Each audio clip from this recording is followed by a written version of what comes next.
잠언 12장 20절에서 28절에 있는 말씀을 우리 다 같이 합독하시겠습니다. 악을 꾀하는 자의 마음에는 속임이 있고 화평을 의논하는 자에게는 희락이 있느니라. 의인에게는 어떤 재앙도 임하지 아니하려니와 악인에게는 앙화가 가득하리라.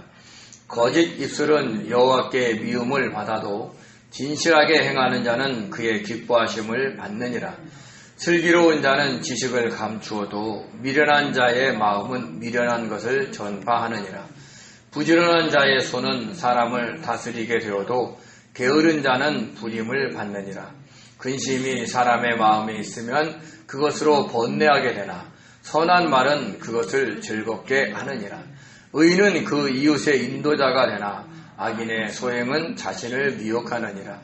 게으른 자는 그 잡을 것도 사냥하지 아니하나니 사람의 부귀는 부지런한 것이니라. 공의로운 길에 생명이 있나니 그 길에는 사망이 없느니라. 아멘. 아멘. 지금 우리가 보고 있는 잠언은 이렇게 대꾸로 되어 있고 딱딱 떨어져 있는 격언이라서 어떤 스토리가 없다고 말씀을 드렸습니다. 그래서 한 절 한 절 찾아보는 곳에서 우리가 거기서 깊은 하나님의 뜻을 찾아야 됩니다. 어떻게 보면 잠언은 이 땅을 살아가는 사람들이 갖춰야 될 도덕적인 법도인 것처럼 보여요.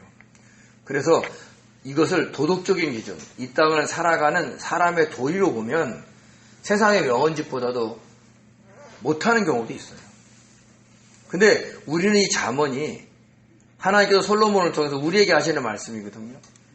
그러면 그 하나님의 뜻을 찾아야 돼요. 그래서 단순하게 착하게 살아라, 바르게 살아라 이렇게 생각되면 안 됩니다. 잠언에는 늘 하나님의 뜻이 있다는 걸 우리는 아시고 그것을 살펴볼 필요가 있습니다. 20절에 이렇게 얘기합니다. 악을 꾀하는 자의 마음에는 속임이 있고 화평을 의논한 자에게는 희락이 있느니라 라고 얘기를 했습니다. 다른 사람을 해하기 위해서 악을 꾀하는 자. 이 악을 꾀하다의 그 꾀하다의 히브리어 하라시는요. 색이다 갈다라는 뜻이 있어요. 그러니까 곰곰이 생각하는데 그게 마음판에 새기는 거예요. 그래서 이것은 금속을 새기거나 땅을 경작하는 것 같이 어떤 재료 속을 이거 끼어드는 거예요. 어떤 면에서는 후벼 파는 겁니다.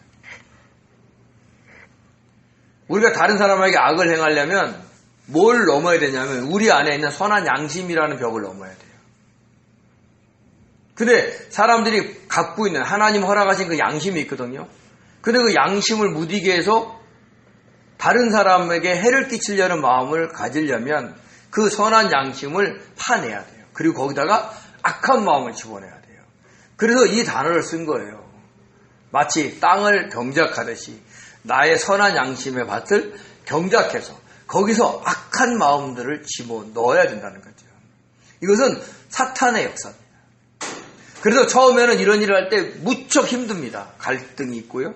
괴롭고 힘들어합니다. 근데 하다 보면 나중에는 뭐가 되냐면 그 선한 양심이 화인을 맞아가지고 아무렇지도 않게 당연하게 다른 사람에게 악을 행하는 그 마음이 괜찮아지는 거예요. 우리도 보통 살아갈 때, 야, 저 사람은 어떤 마음이길래 저렇게 악을 행하면서 저렇게 뻔뻔할까? 이런 생각 하잖아요. 그분들도 처음에는 자기가 갖고 있는 그 선한 양심들이 다 있었어요. 선한 마음이 있었다고요. 본능적으로 하나님이 주신 게 있어요. 근데 사탄이 그의 마음을 완전히 지배를 해서 그 선한 양심에 있는 그거를 밀어내고 악한 것을 집어넣어요. 그래서 보통 사람이 상상할 수 없는 악을 행해도 그 사람은 하등에 죄책감을 못 느끼게 살아가는 거예요. 사이코패스다. 사이코패스가 나쁜 짓 하나요? 정상적인 사람도 어쩌면 저와 여러분도 남을 해하는 마음을 가질 때가 있다는 거예요. 그럴 때 우리의 선한 양심을 누가 지배하느냐? 사탄이 지배하는 겁니다. 디모데전서 4장 1절과 3절을 보면 이렇습니다. 그러나 성령이 밝히 말씀하시기를 후일에 어떤 사람들이 믿음에서 떠나 미혹하는 영과 귀신의 가르침을 따르리라 하셨으니 자기 양심이 화인을 맞아서 외식함으로 거짓말은 한 자들이라 이렇게 얘기를 합니다. 여기서 화인 맞다의 헬라어가요. 헬라어가 카우스테리아조입니다. 우리가 보통 짐승에게 그 주인 거라고 알려주려면 어떻게 돼요? 쇠로 달군 거를 엉덩이에다가 이렇게 막 찍어 놓잖아요. 저 사람 거다 이렇게 하는 것처럼. 그것을 얘기하는 거예요. 그 예전에는 도망치는 노예나 죄인들을 어디 못 가게 하려고 그렇게 낙인도 찍었습니다.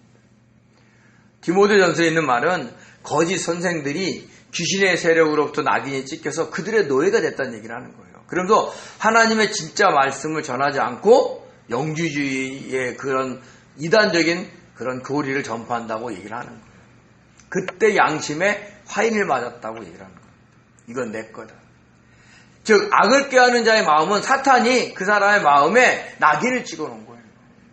그러지 않고는 보통 사람으로는 악을 행할 수가 없는데 행한다는 거죠. 근데 그 결과가 뭐냐? 결국 그 사람을 속이는 거라는 거예요. 반대로 화평을 의논하는 자에게는 희락이 있다 그랬어요.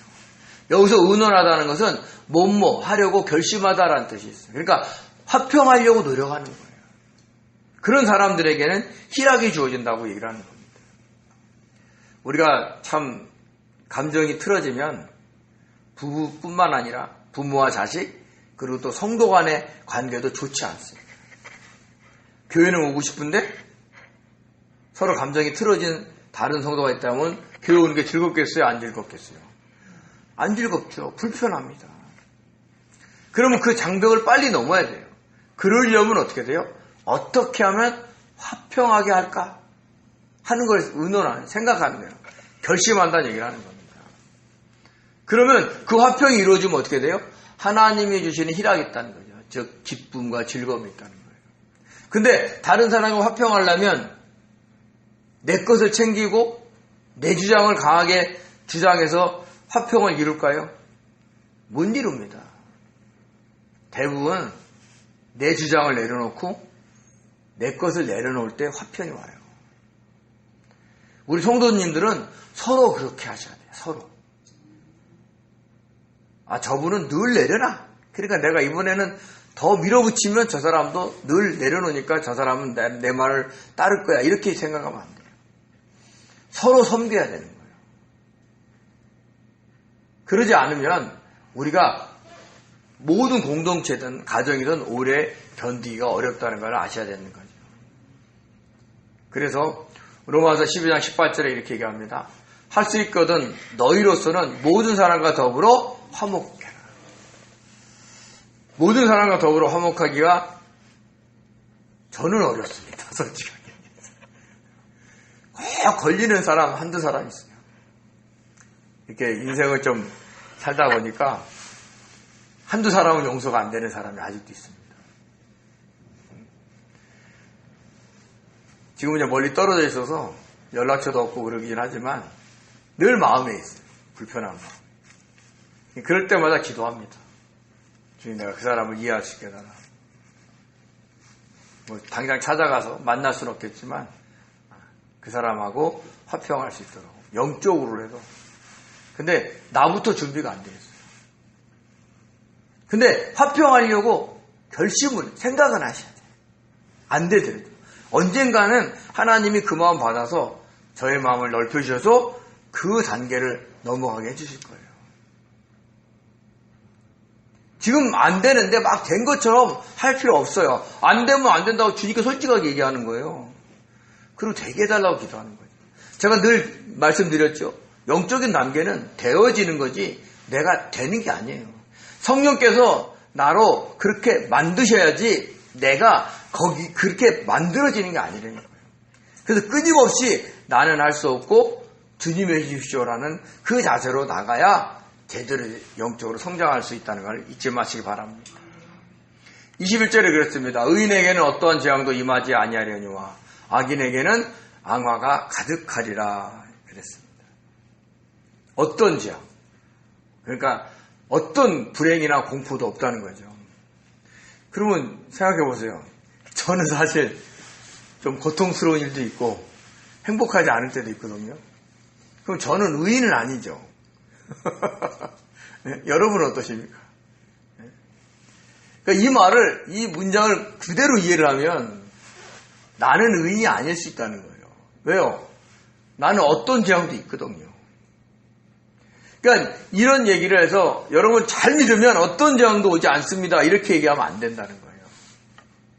이 땅에 재앙이 없는 사람 있나요? 없어요. 다 있어요.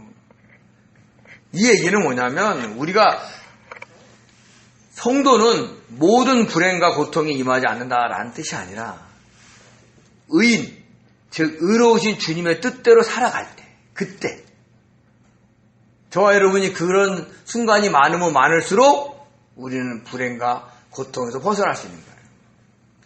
그러면 자기의 뜻과 욕심을 내려놓고 주님의 뜻대로 살아갈 때 이런 걸 주어진다는 거예요.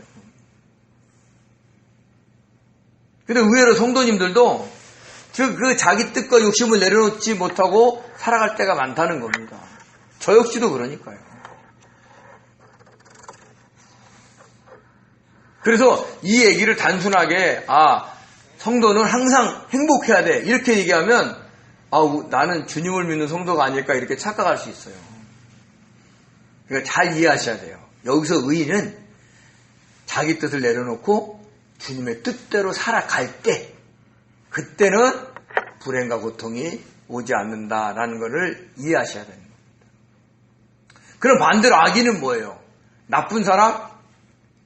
사람들 괴롭히는 사람? 그게 아니에요. 늘 그랬죠. 하나님의 뜻이 아닌 자기의 뜻을 고집하는 것이 악인이라고. 그런 사람들은 악마가 온다는 거예요. 악마가 가득하다. 나쁜 일이 계속 온다는 얘기를 하는 겁니다. 막 내 뜻대로 안 된다고 막 짜증내고 막 화내고 그러고 막 다니는데 좋은 일이 올까요? 막 사람들이 옆으로 다가올까요? 안 다가옵니다. 저도 막 어떤 사람이 막 화내고 다니면 가서 옆에서 이야기하기 굉장히 어려워요. 저도 예전에 막 영업하고 그럴 때 막 화가 나니까 영업차를 몰고 시내에서 막 100km, 10km, 막 100km, 120km 막 달리가 갈 때가 있어요. 막 소리 지르면서. 하도 일이 안 되니까. 답답하니까. 근데 안 죽이시더라고, 하나님이. 사고도 안 나고. 저보고 목회하라고 살려주신 것 같아요. 그때 막 나는 성도니까 나는 어떤 고통도 불행도 안 온다고 막 달려가면 그때 하나님이 겨우 살려주신 거지. 제가 막 그러고 하루 종일 다녔으면 어떻게 해서 시내에서 어디 가서 사고 나는 거예요. 그 악인은 뭐냐면 막 자기 뜻을 너무 고집하는 거야. 막 일이 안 되고 막 짜증난다고 막 답답하다고 막 그러면 나쁜 것이 자꾸 자기한테 가득 찬다는 것을 우리는 아셔야 돼요. 우리가 나의 고집을 안 내세울 수는 없어요. 근데 어느 정도까지 하다가 자꾸 멈추는 훈련을 하셔야 돼요. 너무 왔구나, 내가. 너무 가고 있구나. 내려놓자. 그러면서 거기에 항상 포함되는 게 뭐냐? 사람에 대한 기대. 그걸 자꾸 내려놓으셔야 돼요.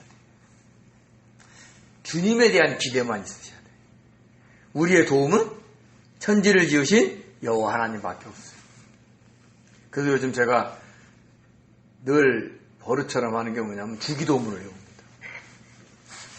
힘들 때 하늘에 계신 우리 아버지, 아버지의 이름을 거룩하게 하옵시고 아버지의 나라가 오게 하옵시고 아버지의 뜻이 하늘에서와 같이 땅에서도 이루어지게 하소서. 어떨 때는 막 잠잘 때 막 이상한 생각, 근심 걱정이 몰려가고 잠이 안 와요. 그러면 이거를 없게 해달라고 막 기도할 때보다 주기도문을 외우니까 없어지는 거예요. 그래서 제가 습관적으로 잘 때 주기도문을 많이 외웁니다. 주기도문은 주님이 가르치는 기도잖아요. 거기에 나의 모든 게 함축되어 있어요. 앞에서는 하나님에 대한 찬양, 뒤에서는 하나님 나라를 그냥 살아가게 해주세요. 악에서 건져주세요. 시험 들게 하지 마시옵소서. 그 내용이 다 들어있는 거예요. 그래서 제가 잠이 안 올 때 이거 외우다가 잘 때가 있어요. 빨리 자야지. 내일 일해야 되는데 빨리 자야지. 막 이러면 더 잠이 안 오는데 주기도문을 해요. 또 길거리에 걸어가다가 또 뭐 어떤 생각이 나서 막 분노가 날 때 또 주기도문을 해요. 여러분도 한번 해보세요. 그게 신기하더라고요. 그럼 어떤 주기도문 여기다가 자고 주기도문 하다가 또 일어나기도 하고 그래요. 그러니까 자꾸 나를 내려놔야 돼. 근데 안 내려져. 생각이 멈추질 않아. 그때 뭘 집어넣어요? 주기도문을 집어넣었어요. 그러면 내가 생각하는 거 멈춰요. 그리고 평안하게 잠을 잘 줄 믿습니다. 22절 이렇게 얘기합니다. 거짓 입술은 여호와께 미움을 받아도 진실하게 행하는 자는 그의 기뻐하심을 받느니라 라고 그랬습니다. 거짓 입술, 거짓말. 결국 거짓말은요, 자기를 변호하거나 그 거짓말로 인해서 남에게 해를 끼치는 거예요. 그래서 하나님이 10계명 중에 제 9계명에 뭐라고 그랬어요? 내 이웃에 대하여 거짓 증거하지 말라라고 얘기했습니다. 하나님은 그 거짓된 입술을 미워하신다니까요. 결국은 자기를 위해서 남에게 피해 주는 거예요. 이웃사랑을 하지 않는 거죠. 그래서 하나님께서 미움을 받는다는 게 뭐냐면 하나님이 혐오하신다는 거예요. 자기를 위해서 이웃을 희생하는 거 하나님이 원하지 않는 거예요. 오히려 나를 희생해서 이웃이 잘 되게 하는 걸 하나님이 기뻐하시는 겁니다. 이거를 잊지 마시기 바랍니다. 그런 자에게 하나님이 하시는 게 있어요. 진실하게 행하다. 이 얘기는 뭐냐면 신실하게 행하는 얘기하는 거예요. 그런 사람들은 하나님께서 기뻐하심을 얻는다는 게 뭐냐면 하나님의 은총을 받는다는 거죠. 사실 어떤 사람이 무슨 문제가 있으면 저는 가끔 가다가 주님의 은총이 가득하기를 기도합니다라고 얘기를 합니다. 그 안에는 하나님과의 관계를 바로 세우셔서 하나님의 은총을 받기를 원합니다라는 마음이 있어요. 결국 우리가 어떤 문제로 인해서 막 기도 제목할 때 나를 살펴봐야 되는 거예요. 내가 그분 앞에 신실한지. 사람 앞에 신실한 건 그 다음이고 내가 그분 앞에 신실한지. 하나님은 그 신실한 걸 좋아하셔요. 저기 진실이의 히브리어 에무나가요. 헬라어로는 피스토스, 알레스예요. 진리, 믿음, 이겁니다. 신실한 거예요. 그러니까 하나님의 관계가 신실하면 그 하나님으로부터 은총을 받는다라는 얘기를 하는 겁니다. 그래서 어떤 환경에 막 몰아쳐가지고 거짓말을 해야 할 때가 있으면 아예 말을 하지 않는 것도 한 방법입니다. 저는 청년 때 순간 대화가 끊어지는 거를 못 견디는 때가 있었어요. 그래서 막 계속 얘기를 하는 거예요, 제가. 그래서 다른 사람들이 보면 사교성이 좋다고 얘기를 하는데 실제적으로는 제가 그 중간에 그 적막감을 못 견디는 것 같아요. 그래서 계속 말을 시킨 거예요. 그러다 보면 말이 많으면 실수가 많죠. 그러다 보면 과장도 하게 되고 그러다 보면 다른 사람에 대해서 비난을 하게 됩니다. 우리는 보통 어떤 사람은 제3자에 대해서 얘기하다가 처음에는 칭찬으로 갔다가 나중에는 비난으로 끝나는 경우가 많아요. 왜요? 자기를 내세워야 되니까. 근데 요즘에는 그 적막을 즐겨요. 말하지 않는 거예요. 괜히 말해가지고 거짓말 할까봐.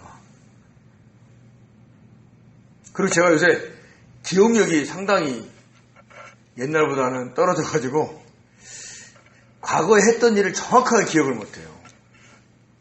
그 했던 말도. 그래서 내가 옛날에 이렇게 얘기했지라고 얘기하면 상대방이 아니라는 거야. 다른 말을 했다는 거야. 그래서 갑자기 거짓말쟁이가 될 확률이 많아져서 요새는 말을 잘 안 하려고 합니다. 기억력도 별로 안 좋고. 그러니까 할 수만 있으면 하나님 앞에 신실하려고 우리는 거짓말을 할 것 같으면 말을 안 하는 것도 한 방법이라는 겁니다.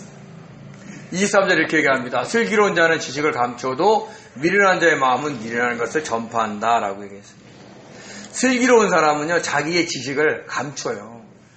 똑똑하다 이런 거 내세우지 않습니다. 이게 굉장히 잘하는 게 뭐냐면 사람이 막 자기를 자랑하잖아요. 그럼 듣는 사람들이 처음에는 막 호감을 갖다가 나중에 점점 시기와 질투로 딱 바뀝니다.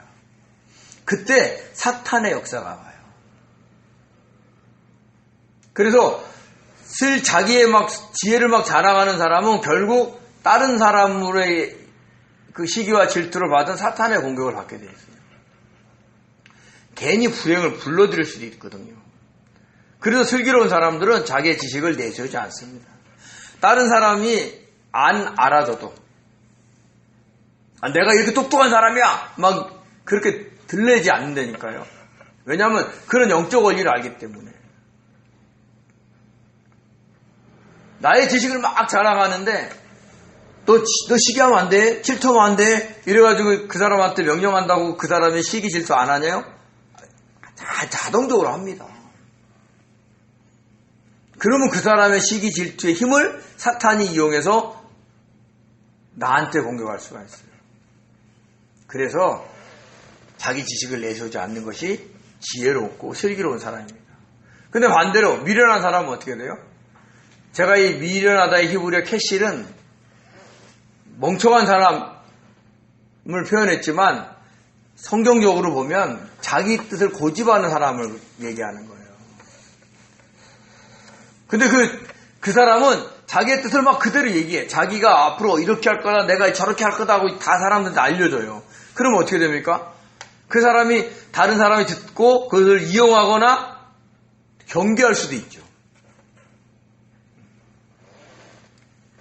그러니까 우리가 상대방에게 큰 해를 끼치지 않고 자기 욕심과 뜻을 드러내지 않는 것이 어쩌면 다른 사람과 좋은 관계를 유지할 수 있는 방법일 수도 있다는 거예요. 내가 앞으로 이렇게 할 거야, 막 저렇게 할 거야 하고 막 선포할 필요가 없다는 겁니다. 주변 사람들이 막 박수치고 좋아할 것 같죠? 그렇지 않아요. 다 자기의 이익에 따라서 경계하기도 하고 이용할 수도 있기 때문에 그래요. 그래서 그렇게 하지 말라는 거예요. 그래서 미련한 자의 마음은 미련한 것을 전파하는 거예요. 어리석은 거. 자기의 뜻을 어리석게 막 선포해봤자 자기한테 좋을 게 없다는 얘기를 하는 겁니다. 24절에 이렇게 얘기합니다. 부지런한 자의 손은 사람을 다스리게 되어도 게으른 자는 부림을 받느니라. 보통 자기 분야에서 열심히 일하는 사람은 그 분야에서 인정을 받고 다음에 후임으로 들어온 사람들을 가르치고 다스리게 됩니다. 그렇지 않겠어요? 자기가 갖고 있는 기술 또 영업 방법을 알려주니까요. 근데 반면에 어떻게 됩니까? 자기 분야에서 열심히 일하지 않는 사람, 그런 사람은 어떻게 돼요? 특별한 기술을 익히지도 못하고 또 어떤 일을 책임지고 일한 경험이 없기 때문에 늘 윗사람으로부터 지시를 받게 되는 거예요. 심지어는요, 자기보다 늦게 들어온 사람들이 더 기술을 빨리 습득하고 특출한 영업 방법을 개발해서 자기를 부리는 사람이, 즉 자기의 상사가 될 수 있다는 거예요. 그 얘기를 하고 있는 거예요. 여기서 부지런한 자의 손은 그냥 단순하게 열심히 일하라는 게 아니라 자기에게 주어진 그 일을 정말 최선을 다해서 그 분야에서 기술이면 기술, 영업이면 영업, 거기에서 최선을 다하라는 일이라는 겁니다. 그러면 사람을 부리는 단계까지 이룰 수 있다고 얘기를 하는 거죠. 결국은 우리가 지난 11절에 우리가 살펴본 게 있잖아요. 뭐라고 얘기하냐면 자기의 토지를 경작하는 자는 먹을 것이 많거니와 방탕한 것을 따르는 자는 지혜가 없느니라 라는 말과 맞춰질 수 있다는 거예요. 자기 토지가 뭐예요? 자기가 현재 일하는 데를 열심히 일하는 거예요. 그럴 때 먹을 것이 많다는 거죠. 그 얘기를 해주고 있는 겁니다. 또 우리가 인생을 살다 보면 근심하게 돼요. 그래서 25절에 이렇게 얘기합니다. 근심이 사람의 마음에 있으면 그것으로 번뇌하게 되나 선한 말은 그것을 즐겁게 하느니라. 여기서 근심의 히브리어 대화가는 막 걱정하고 이러는 거예요. 과도하게 막 걱정하고 이러는 거예요. 우리가 어떤 사람이 그러잖아요. 우리가 걱정하는 일에 5%도 우리 인생에 전개되지 않는다고. 미리미리 걱정하는 거예요. 근데 이것이 사람 마음에 있으면 번뇌하게 되는데 이게 뭐냐면 히브리어 사한데 몸을 구부리는 거예요. 그러니까 근심은 너무 근심하다 보면 몸도 구부리고 마음도 구부린다는 거죠. 즉 의기소침해서 마음이 허약한 상태에 이르게 된다는 거죠. 그러니까 너무 근심하지 않으려고 하셔야 돼요. 주께 자꾸 맡기는 거예요. 보통 근심이 되면 제가 그 앞에 뭐를 붙이라고 그랬어요? 주님만 붙이면 그 기도가 된다는 거예요. 그래서 자꾸 기도하면서 내 안에 있는 근심을 떠나보내는 거예요. 선한 말은요, 다른 사람한테 막 부드럽게 하고 착하고 올바르게 살아라 이런 얘기를 하는 게 아니에요. 이 선한 말은 하나님의 뜻이 무엇인지를 알려주는 것을 얘기하는 겁니다. 그러면 그것을 즐겁게, 여기서 그것이 뭐냐? 사람의 마음을 즐겁게 해주는 거예요. 왜요? 하나님의 뜻을 알았으니까. 그래서 저와 여러분은 다른 사람한테 할 수만 있으면 하나님의 뜻을 통해서 충고하려고 해요. 하셔야 됩니다. 그럼 어떻게 돼요? 말씀을 빗대서 얘기를 하려고 하셔야 된다는 거죠. 근데 내가 살아온 경험, 그것으로만 자꾸 얘기하다 보면 무슨 소리가 들어요? 꼰대라는 소리 듣습니다. 네? 그러니까 인생을 얘기하지 말고 말씀을 얘기해야 돼요. 그러면 사람의 마음을 즐겁게 해준다는 거예요. 왜요? 인간은 하나님의 뜻을 알 때에 느끼는 그 기쁨이 있어요. 하나님이 창조하셨기 때문에. 그래서 우리가 자꾸 하나님의 말씀을 전하는 자가 돼야 된다는 거죠. 26절에 이렇게 얘기합니다. 의인은 그 이웃의 인도자가 되나 악인의 소용은 자신을 어떻게 돼요? 미혹하느니라. 의인. 인도해 준다는 거죠. 여기서 보면 탐구해서 알려준다라는 뜻이 있어요. 그러니까 이웃에게 이 세상에서 잘 되는 걸 알려주기도 하는 구절이기도 하지만 하나님의 뜻대로 살아가는 길과 방법을 알려주는 거예요. 그러려면 어떻게 돼요? 자기가 경험이 있어야 돼요. 그래서 마치 탐구하듯이 찾아내듯이 그런 경험이 있음으로 인해서 내가 이렇게 하니까 이렇게 되더라 라고 하나님의 뜻대로 살아가게 얘기를 해줘야 된다는 거죠. 근데 악인의 소용은 뭐예요? 악인의 소용은 자기 뜻대로 살게 해주는 거야. 야, 너 잘할 수 있어. 너 열심히 하면 너 뭐가 돼도 돼. 막 이렇게 얘기를 한다는 거예요. 우리는 이 땅에서 잘 살기 위해서 살아가는 사람이 아니라 이 땅에 주님의 뜻대로 살아가기 위해서 살아가는 사람들이에요. 그래서 세번역에서 이렇게 얘기를 합니다. 뭐라고 했냐면 의인은 이웃에게 바른 길을 보여주지만 악인은 이웃을 나쁜 길로 빠져들게 한다라고 얘기를 합니다. 근데 여기서 나쁜 길은 도덕적으로 나쁜 길을 얘기하는 게 아니라 하나님과 관계가 멀어지게 하는 거예요. 이 땅에서 잘 될 것을 너무 강조하다 보면 하나님과 멀어질 수 있어요. 그것이 악인일 수 있다는 거예요. 그래서 저와 여러분이 할 수만 있으면 이 땅에서 잘 살도록 조언을 하는데 그 조언의 뒷받침이 하나님의 뜻이어야 된다는 거예요. 야, 이렇게 하니까 잘 사는 거야, 세상에. 이렇게 하면 훌륭하게 살 수 있어, 행복하게 살 수 있어, 이렇게 얘기하는 게 아니라 하나님의 뜻을 찾는 사람으로 만들어서 그 사람이 이 땅을 살아가게 해 주셔야 된다는 거 잊지 마시기 바랍니다. 27절에 이렇게 얘기합니다. 게으른 자는 그 잡을 것도 사냥하지 아니하거니와 사람의 후기는 부지런한 것이니라 이렇게 얘기를 합니다. 사냥하다, 잡을 것. 즉 이 얘기는 뭐냐면 게으른 자는 사냥한 것도 불에서 구워 먹지도 못한다는 거예요. 그러니까 게으른 자는 옆에 돈을 벌 수 있는 그런 것들이 있는데도 행하지 않고 가난하게 산다는 거죠. 아예 자포자기해서 살아가는 사람도 많습니다. 인생을 낭비하는 사람들을 이야기를 하고 있는 거죠. 그런 사람들을 갖다가 책망하고 있는 겁니다.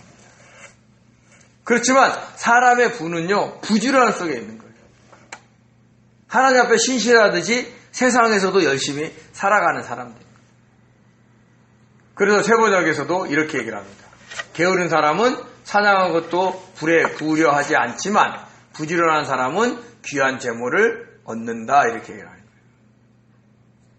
그러니까 우리가 게을리지 않는 것이 우리가 가난을 면하는 그런 방법 중에 하나다라는 것을 잊지 마시기 바랍니다. 마지막으로 28절에 이렇게 얘기합니다. 공의로운 길에 생명이 있나니 그 길에는 사망이 없느니라. 공의로운 길. 이것은 공의로운 하나님의 뜻에 따라 순종하며 사는 것입니다.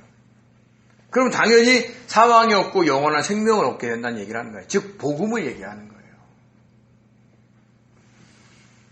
우리는 어떻게 됩니까? 결국 우리는 영원의 구원을 받습니다. 그리고 이 땅에 얼마만큼 주님의 뜻대로 살아가냐에 따라서 우리는 의의 면류관을 받고 천국에 들어가게 됐습니다. 그러면 사망과는 전혀 관계가 없는 사람들인 거죠. 사망, 죽는 거예요. 우리는 죽음의 영역과는 아무런 관계가 없다는 것을 우리는 잊지 마셔야 된다는 거죠. 그래서 저와 여러분이 공의로운 길을 행할 줄 아셔야 돼요. 그래서 자꾸 주님의 뜻 묻는 거예요. 주님, 내가 이 말을 해야 됩니까? 주님, 내가 어떻게 했으면 좋겠습니까? 제가 이 행동을 어떻게 할까요? 하나님이 할 때마다 막 즉시 응답하지 않으세요.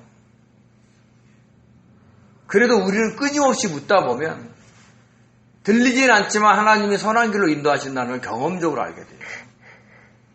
그래서 자꾸 공의로운 길, 공의로우신 주님의 뜻을 구하면서 걸어가는 그 길. 그래야 우리가 생명을 얻고 사망과 관계없는 그런 삶을 살게 되는 거예요. 그럼 어떻게 돼요? 언제 우리가 어떤 일로 인해서 이 세상의 삶을 끝난다 할지라도 그것이 불행이 아닌 거예요. 왜냐하면 주님께 가기 때문에 그래요. 그래서 오늘 살펴본 말씀을 요약해보면 화평을 하려는 사람, 즉 화평을 의논하는 사람, 그리고 부지런한 의인, 즉 부지런히 주님의 뜻을 쫓아 살아가는 사람이 되셔야 하나님께 영광이 되고 이웃에게는 좋은 인도자로 이 땅을 살아가게 될 줄 믿습니다. 저와 여러분이 그런 사람 되시기를 예수님 이름으로 축원드립니다. 기도하겠습니다. 은혜로우신 하나님, 우리는 주변에 많은 반목과 아버지 하나님이여 경쟁 속에 살아갑니다. 그러나 우리는, 성도는 아버지 모든 사람과 화평하려고 늘 결심하는 사람 되게 도와주셔서 모든 사람과 화목할 수 있도록 역사해 주옵길 원합니다. 그 가정 속에 때로는 우리 것을 내려놔야 할 때가 있을 때 아버지 하나님 아까워하지 않고 아버지께 드린다는 마음으로 내려놓을 수 있는 저희들 될 수 있게 도와주시옵소서. 또 무엇보다도 열심히 부지런히 주님의 뜻을 구하면서 주님의 뜻에 순종하며 살아가는 사람 되어서 하나님께 영광이 되게 하시고 우리는 영원한 생명, 그로 인해서 사망의 아버지 하나님이여 모든 영역에서 벗어나 하나님이 주신 아버지 그 즐거움, 그 희락 속에 살아갈 수 있도록 은혜 베풀어 주시옵소서. 힘들고 어려운 인생길입니다. 아버지, 이 어려울 때 더 주님의 뜻을 묻고 아버지 주님의 영광 살아갈 수 있는 복된 성도 될 수 있도록 축복하여 주옵소서. 감사하며 예수님의 이름으로 기도드립니다. 아멘.